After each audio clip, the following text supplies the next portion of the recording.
Sāku ar bungu, un tad jau visādi citus instrumentus pieliku klāt, bet tas pamats tas bija šī vibrācija.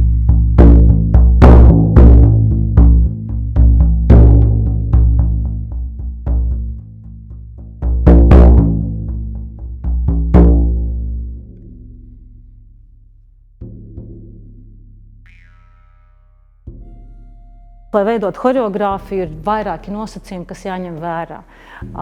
Kāds ir kopīgs uzbūvēts librets, kāds ir stāsts, kādi ir pieejamie dejotāji.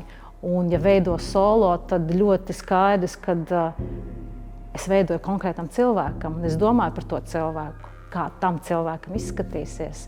Vienlaicīgi domājot par tēlu, kā tam tēlam ir jākustās. Es tiešām piedomāju, ka tā mūzika tiks dejota. Līdz ar to tur ir kaut kādas specifiski noteikumi. Bija svarīgi atslēgt matemātiku, lai nav mums kaut kāds tur skaits, kaut konkrēts vai kas, bet tieši tas vilnis, kaut kā tas sajūta.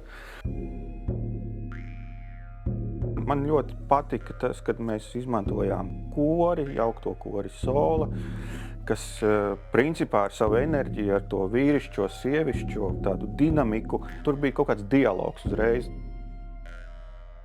Man liekas, ka ir ļoti būtiski tas, ka pirms mēs sākām veidot šo uzvedumu, mēs piedzīvojam kopā Jāņus, mēs mēģinājām šajā procesā saskaņoties, ieraudzīt viens otru, sajust, un tad sekot ceļošais process. Neviena svētki netop tad, ja tiem negatavojas.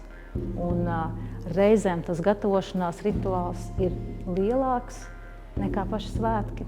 Un iespējams, ka arī mūsu uzveduma tapšanas process ir daudz garāk nekā tā īsā pirmizrāde un vēl dažas izrādes, ko uzreiz nospēlēs.